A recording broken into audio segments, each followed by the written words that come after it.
Good afternoon, ladies and gentlemen. Welcome back to round 2 of the Mad Dragon Rugby Championship 2023. A huge game to start us off this week. New Zealand versus the Springboks. Now, we had a couple of big results last week in terms of the Mad Dragon Rugby Championship. New Zealand losing to Argentina in a game not a lot of people saw going the way that it did. 2 scores down, not managing to get over the try line themselves, and the Springboks beating Australia. It's set out to be a big game, and New Zealand have made a number of changes since that game against Argentina to try and make an impact for this one. They know this will be an extremely tough battle, and they don't manage to recover the kickoff as we see the Springboks get off and underway, playing some nice little interlooping passes. Now, the Springboks played last week, also a few issues to worry about. They were playing a little bit too deep. Some of the passes weren't going to hand, and Australia made the most of it in terms of the number of turnovers. It'll be interesting to see how South Africa get on this week, as there's another big hit there going in against Dwayne Vermeulen. New Zealand not going for turnovers yet, just wanting to settle themselves down in terms of defence. Don't let South Africa get away with it and force them into a clearance kick, which they do as the ball bounces for Damian McKenzie, finding himself back in this New Zealand team. Hasn't been there for a long time. Goes out to Ioane, to Geordie Barrett, takes around Mapimpi, and back inside as there's a massive hit coming in by Dwayne Vermeulen. There's obviously some tough rivalry between these two coming in here. What a tackle on Geordie Barrett, flipped him on his back, and you can see the injury worries there for Geordie Barrett. Will he continue through this competition? He certainly doesn't look very good. They'll have to make a substitution because poor old Geordie Barrett there in absolute discomfort. Quintupaya will be coming on the New Zealand bench for this one. Actually, a pretty loaded bench in terms of the players in there, so they'll be not necessarily too happy to have lost Geordie Barrett, but Quintupaya is still a solid player to come on in this game. And now South Africa find themselves a man down in the scrum, which will give New Zealand a big opportunity if the ball can spread out wide, as Ardie Savea wants to take it on himself, or maybe should have given the pass sooner. Aaron Smith to the new boy. Quintupaya comes on. Will Jordan finds himself in his absolute happy place in just room of space. Can the South African defence get back? They managed to get 2 tackles, but it's not enough to stop Will Jordan out on that wing. I did think that Andre Pollard actually managed to get back for that one, but just a bit of a slip tackle. He's a hard man to stop. He's an incredibly fast player. Will Jordan out on that wing. And Cheslin Colby managing to seal out on a second tackle, but not enough. Sorry, it was Willie LaRue who didn't manage to get that initial tackle. Apologies to Pollard there for saying he missed that one. Right, Bona Barrett, first opportunity at the post. Of course, they do have 3 kickers on the team now for this game setup. Bona Barrett can kick. Geordie Barrett, who unfortunately went off injured, but also Damian McKenzie in that fullback position. So Bona Barrett's going to be taking the kicks today, and it's a nice simple one for him to get started off on a 7-0 start. Aaron Smith goes for a big clearance, doesn't manage to get there, but well covered by Quintupaya, kicked into the South African player, so no offside line there. Nicely played by the referee, not calling anything incorrectly there. New Zealand going to spread a little bit wide. We're having to put a prop if Lau Lala has to fit in that scrum half position, waiting for Aaron Smith to get back to his feet as he does now. South Africa narrow up a little bit. This did see this against Australia last week, but they've managed to recover there. They definitely need to spread wide against Australia. Oh, as the pass on the inside there caught a couple of New Zealand defenders napping, and New Zealand certainly not in their line. You probably want this ball to go quickly as Faf de Klerk passes out to Mapimpi. A good handoff though on a couple of players. Good tackle again. New Zealand looking at it all out of shape here. There's holes all over the place. They go back out to Mapimpi's wing. They obviously think that's the way to go forwards here, but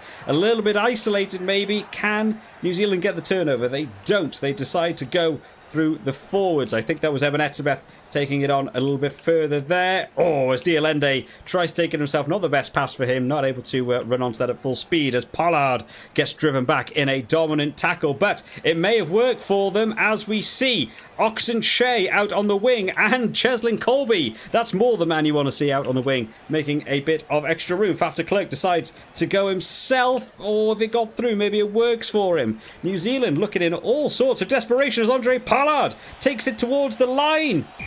What a try from him, managing to ride the tackles and reaching for the line in order to get there. Superb play from him. Let's watch that again. What a superb move here, though, from Faf de Klerk, managing to break the line. I really thought a turnover was coming here. Good support by his forwards. Andre Pollard, though, diving through a couple of tackles there. Very poor defence by New Zealand. It was Rieko Ioane who managed to get there, but superb vision by him to stretch out, no double movement, and score a try. Sets himself up for a nice conversion here right in front of the post to draw them back level. Beautiful kick by Andre Pollard. 7-all, 25 minutes in. That's put South Africa have a little bit of a spring back into their step now as Beauden Barrett goes for a bit of a deeper kick, pushes them all the way out onto the wing. As Mapimpi, oh, what a lovely little floaty pop pass there to offload that to his forwards just to not settle down for the ruck. New Zealand were waiting to go full ruck mode there. Didn't manage to get it because of that lovely little offload from him. As I think that was Khaleesi wanted to take that up a little bit further. Faf de Klerk, oh, not this time, says Beauden Barrett. Kept a little bit of a sharper eye on him this time. Oh, and now New Zealand somehow on the counter-offensive from nowhere. Oh, a poor pickup, though, from Ardie Savea. Gets the offload to Sevu Reece. Passes it back inside to Rieko Ioane. Charges through a couple of tackles. Suddenly, South Africa find themselves back in defensive mode. Quinn Tupaia not getting the pass away. That was probably why Jordie Barrett got the start over him today. He's been thrust into this game quite early as Damien McKenzie tries to run it diagonally. Dalton Papali'i takes it up a little bit further. Beauden Barrett, though, not managing to continue that move on. And South Africa doing extremely well in the breakdown play today. Managing to get a number of turnovers. They pass a little bit wider on that one, maybe just to try and get it closer to their wingers, but it also puts you a little bit further away from your forwards to cover you in terms of the ruck. Oh, as Mapimpi's been caught short there a little bit, and now there's no one on this wing. Who's going to be able to get back? What a great tackle. Who was that? I think that was Pieter-Steph du Toit managing to run out wide to get back for Sevu Reece. Not an easy man to catch. Oh, it was a lovely pass there. Oh, interlinking play from the two players. Andre Pollard, though, got caught out mid-move and got driven back over his own 22. Faf de Klerk, again, he's been doing these little sniping runs all day. Really nice to see from him as they pass it out. Damien Dialende takes it on. Nice little handoff to get through another defender. But New Zealand potentially have got this one back. They do. Will they go for one more charge? They haven't really had a lot of time down in the South African half in this game so far. Oh, it's a poor pass, though. I think that was Taukiaho messing up that pass. Good tackle, though, by the prop to recover. They find themselves back on the halfway line.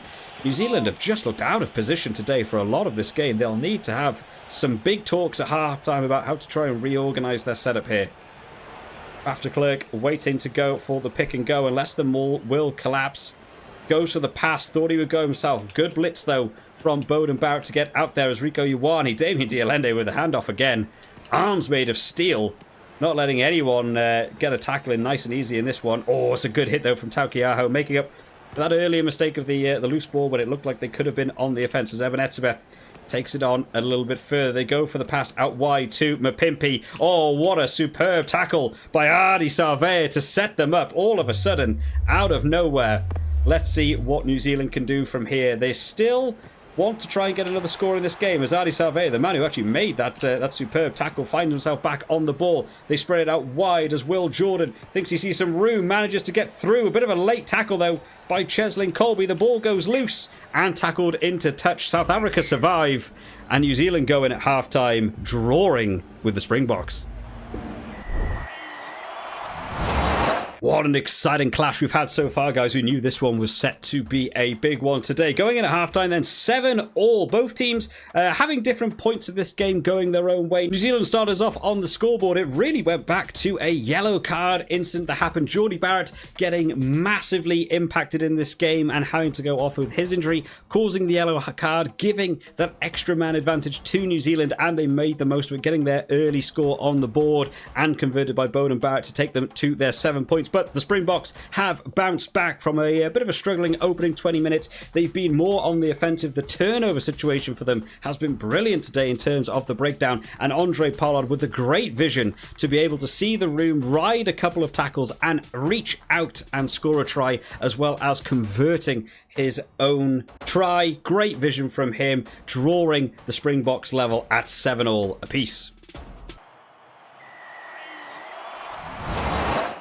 On to the second half then. One change on each side. Sam Cane has come on for New Zealand. A wealth of experience. Wants to try and bolster this New Zealand team to get them back into shape. Speaking of him, there he is as he takes it on with a nice early surge, getting round a defender, giving them some extra meters just to get ahead of the game. And almost automatically, Sevu Reece finds himself out on that wing. Well covered though by Mapimpi to tackle him into touch. Just give him a little bit of rub it the wrong way there. Just to rub it in, then he got a good tackle. Oh, South Africa managed to throw a decent line out though. Catch New Zealand. A little bit napping. They fell for the dummy. They weren't quite ready for that one. Went further back, but a bit more of a solid maul in this one for New Zealand. South Africa actually going backwards in this one. They'll want to get that ball out as soon as possible. They go out to the right.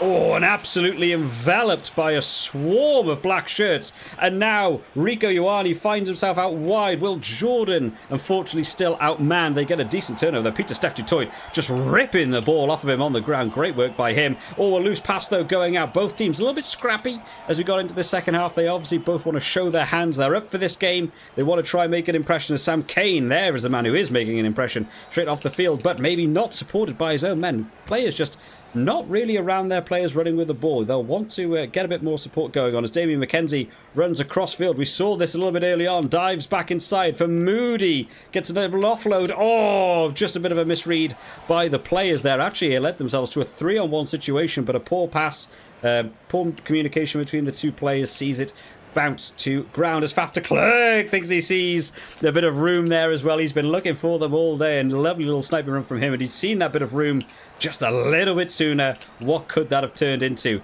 South Africa just going through the forwards at the minute. Nothing too fancy. Don't need to push it that hard. They are drawing. They are potentially getting closer towards a drop goal range. Just go through the forwards. Ox and Shea next on the line to take this one up. They don't look particularly organised in terms of their attacking line, so they just have to keep going for these one-off runners. That's a dangerous pass, though, as... Oh, I could see Retallick diving in there to try and get back for that. Oh, it's Mapimpi with the sidestep. Goes over for the try. Damien McKenzie caught napping. What a superb sidestep from him. Brodie Retallick, for whatever reason, found himself on the left wing for this one. Let's watch this one back. Andre Pollard took that up. I thought that was potentially a turnover there. They did very well. Faf de Klerk had to fill in there. Great pass out wide. There was actually two locks versus a winger out there. And then it was missed in the tackle by Sevu Reece. And Damien McKenzie just tackling air. Poor tackle from him. Mapimpi will take them all day long. And Andre Pollard, can he kick this over to put the Springboks in a 7-point lead? As they do, good kick from him. New Zealand will need to get back into this game very quickly. Beauden Barrett kicks them deep down towards the 22. Mapimpi manages to recover the ball. New Zealand are trying to rush up quickly on them, force South Africa potentially into a kick as Khaleesi finds himself with a bit of room. They go through the forwards again. They are playing a great game today, just not giving the ball to New Zealand at any point as we see the player having to rush across. Oh, Sam Cane just got left for dead there. Where can New Zealand go for this? Aaron Smith found himself with the ball, sort of surprised there. I don't think he was ready for that one. Can they make the most of this? Nepo Laulala takes it on. Sevu Reece charges up the line, finds himself towards the touchline now. Sarvea, the big man. Oh, not the greatest pass from him. And Andre Pollard will try and clear the ball. It may just find touch. It does. Big actions needed now for New Zealand. A whole host of changes. Retallick going off, Scott Barrett coming on. Richie Mwanga is also on in that fly half position. TJ Piranara comes on at scrum half. They obviously want this game to try and speed up a bit. Oh, and there's a great turnover by the Springboks. What a great set of clearances from them. They've pushed New Zealand all the way back. Now Damien McKenzie goes on the counter-attack. Quintapaya gets it out to Richie Mwanga. Well chased down, though, by Andre Pollard. Not an easy man to chase down, to be fair. Whitelock takes it on again. New Zealand just seem to be struggling to find any sort of room in this South African defence. Sam Cane has to take it on a little bit further. TJ Piranara picks it up quickly. They want this game to go at speed. Tarvaio gets it out to TJ Piranara. Rico Ioane runs it on further down the line. Oh, he's potentially out on his own here. Can anyone get back for Rico Ioane? It doesn't look like it.